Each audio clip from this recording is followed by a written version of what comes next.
Good morning, fellow Homo sapiens. This is a 2013 Explorer with a 3.5 liter V6 in kind of a tight parking spot here. And the concern is the transmission is slipping gears when changing gears. That's what it says. So this is the 6F50 automatic transmission, which is a really good transmission usually, so I'll be interested to see what it's doing. I believe a few times I've seen a leak cause the fluid to get low, cause shifting issues, and I believe a few times I've seen a solenoid stick on it and had to replace the whole solenoid pack. So I'm going to keep an eye on it here. The road's right here, so I'll do an acceleration pull for you here, see if it does something, and if not, I'll keep on driving it. And wait on this guy to come here. Well, they ended up turning without the turn signal. That happens a lot here. Alrighty.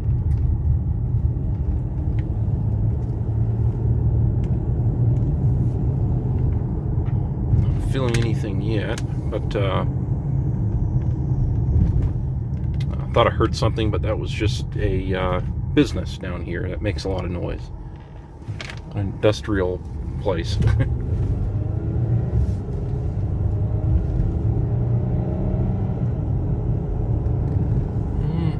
Nothing stands out yet. Another thing I like to do when I'm checking out a transmission, get up to 40 to 60 miles an hour and put a decent little load on the car, some throttle but not enough to force a downshift, and that'll check for a torque converter shutter. And what'll happen in there is you'll see the RPMs kind of fluctuate. You may even feel it a little bit.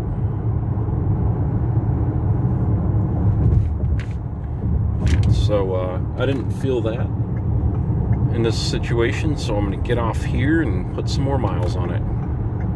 Alright, I'm at a stop here, and I'm going to go ahead and carefully take off once the light turns green and not run into this cyclist on the side of the road. It's always nice to do. And any second now, the light will turn green. There it goes.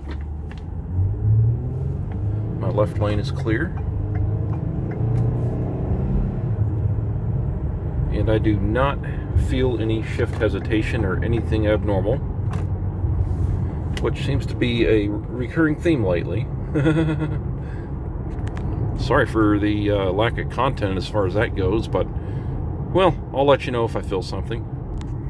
It's kind of accelerating back there, and it felt like it was kind of lugging and not having enough power, so maybe that's what they're talking about.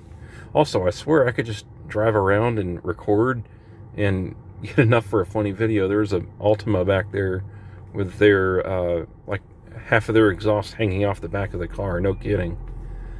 Just, like, I believe one side of it was dragging on the ground and the other side was not. So that was kind of crazy. Should have got that on camera. But, yeah, let's see if it lags here, or lugs here once these people go. No, not now. Yeah, it just felt like it was falling on its face a little bit. Could be something going on there. Maybe a throttle body issue, but we'll see if there's any codes in it.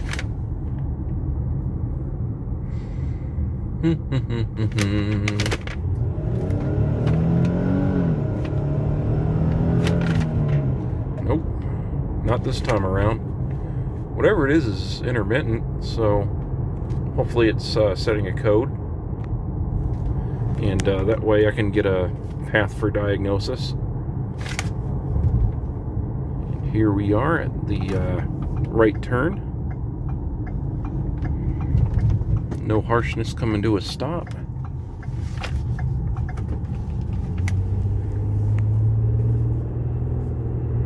Feels good. Keep an eye out for traffic, and I'll probably just see you at the shop now. And do beware of drivers with no driver's side mirror. Don't want to get in their blind spot. Yeah, that could have been bad. Alright. Alright, I've made my way back and I've got the miracle machine hooked up here. And I'm going to have it tell me everything that's wrong with the car. And then I don't even have to think. I can just do whatever it says. Because it's a miracle machine. Nope. Not at all. Hurry up, please. Please hurry. Just some ABS codes, which aren't present at this time. Lateral acceleration sensor fault previously detected. Not currently present. Trade in your old device. No thanks. Reverse gear switch. I haven't seen that code in my life. Anyway, I believe that lateral acceleration is internal to the ABS module, if I'm not mistaken. I could be. But as you can see, all these codes could be related to low battery voltage. And I do believe that's the only module that has low battery voltage codes in it. So yeah, and those codes are just invalid data from the ABS module. So whatever is going on with the module, I don't think is related, and it's intermittent, and I think at one point it just maybe lost voltage somehow. But go ahead and go one step further here, check for misfire counts, and see if it's been, I don't know, misfiring. If it was a bad enough misfire, it would have set a code for that. And obviously it didn't, but I can still see if it's had a few misfires in the past, which would explain the intermittent hesitation that they may be feeling, which I maybe sort of felt, but I don't. When I said I felt it, just kind of like it was lagging a little bit. I felt that once, just for a couple of seconds, and there's no evidence that that's necessarily what they're talking about for sure. And either way, zero misfire counts all the way up. And that goes back to the last 10 drive cycles too. So, data logger. Check out the fuel trims. Make sure everything looks all right there.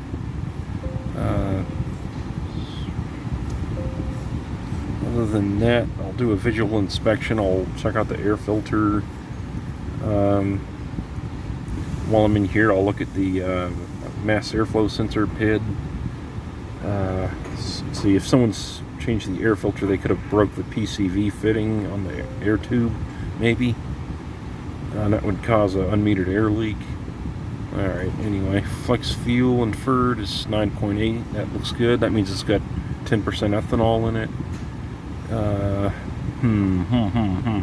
Barometric pressure looks good, 14.6. Bank 1, sensor 1, bank 2, sensor 1. Something doesn't look right here. Bank 1, sensor 1, bank 2, sensor 1.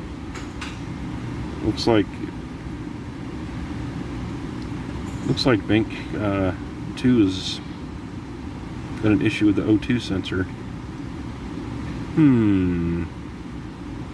Bank 1, sensor 1, bank 2, sensor 1. Yeah, they're both upstream, so something's not right there. Surprisingly enough, the fuel trims are not too far off of zero there. They're pretty close to one another, so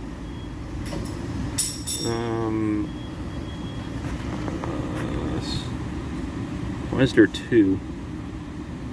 EQ ratio 2:1, EQ ratio 2:1.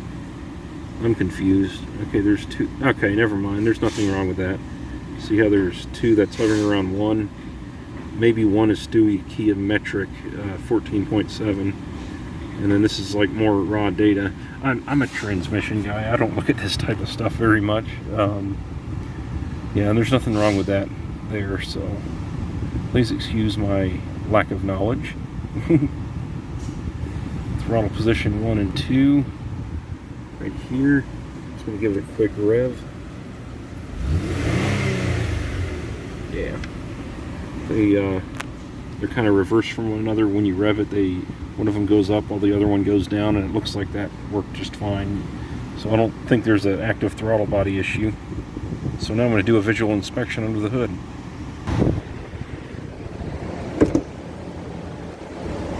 Step 1, open the hood. Alright. With your head, go ahead and support the hood while you get the prop rod attached. Coolant level's okay. That air fitting's in good shape. Feel any rips in the hose or anything, that's in good shape.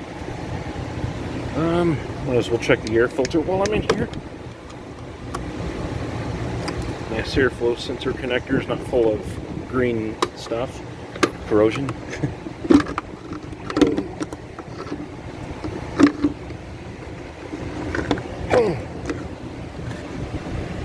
Yeah, you see, what I just did here was not right. I should have disconnected that first, because if I pushed enough pressure on it, I could have snapped that. I was not thinking.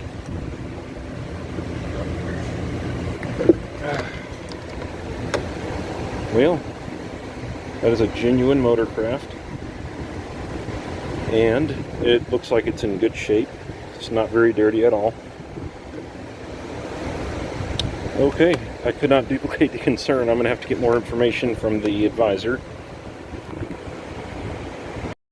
Okay, after further road testing, I have been able to replicate that sluggishness several times. And first thing I did is check the... okay, there we go. The VCT measured and desired for any variation there, just to make sure the timing chain's not stretched. But now I'm going to go drive and monitor all the other standard PIDs, such as fuel trim and things like that, and make sure there's nothing wrong there. And if there's not, then I'll come back here and look at the plug gap. Okay, I was able to duplicate that concern again, the sluggishness. And go back to the recording here and glance at that. And let's see. That matches. Basically, I'm just going to check during the recording, like around the middle is when it happened. So the accelerator pedal position, throttle position sensors, they are sort of replicating my high throttle input there, which is the only way I was able to verify it. The measured ratio of air to fuel ratio looked good the whole time. The just looking around here, anything that stands out. EVAP command looked right. It was commanding more purge flow during that. Long terms look all right. I'm not seeing anything that stands out. Short terms don't look too crazy. Yeah, okay. So let's see if it'll do it for you guys here. No, not really. Go from a stop up here. Okay. Well, alright, it's not going to do it on camera for you. But one more time for good measure. Come to a stop here in the middle of the road, because that's definitely safe. Okay. Alright, it definitely lagged a little there. Not as bad as it has been, but like before I would have to throttle all the way down and it would hardly want to accelerate at all. And honestly, it feels like the way these 3.5s usually feel when the plug gap gets too high. And but without a misfire. This is a weird one, so I'm thinking that the plugs may be worn, and just getting to where they're starting to cause the shop foreman just drove by. Starting to get where they're causing drivability concern there. So I'm going to go back inside and pull one of the plugs out and look at that, the gap on that. Alrighty, I've got the engine cover supported with my Special Service Tool 3000, and I'm going to pull one of these spark plugs out and measure the gap. Just as I was about to pull the coil out, look what I found. Focus. It may not focus. There we go. Look at that. It's a chafed wire going onto an injector. So what I'm still going to do now is look at a plug and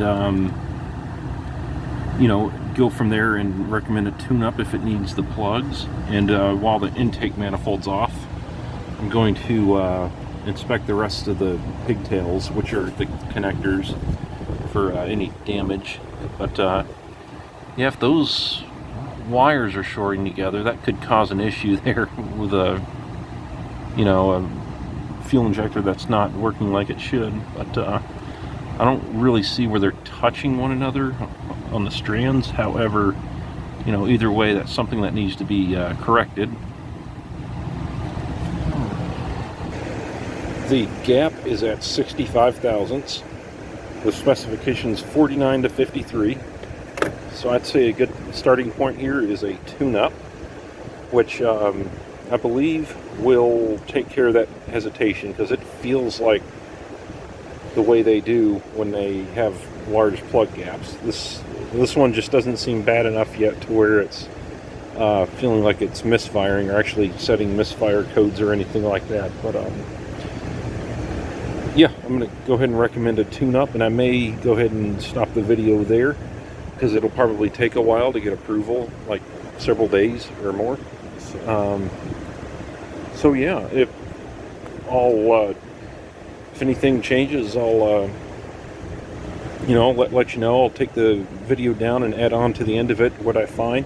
But I'm pretty sure that's what the issue is here. If your Explorer or Taurus with this engine has some sluggishness from a stop at times with no codes, just check your plugs first. You know, that might be what's causing it. Yeah, have a great day.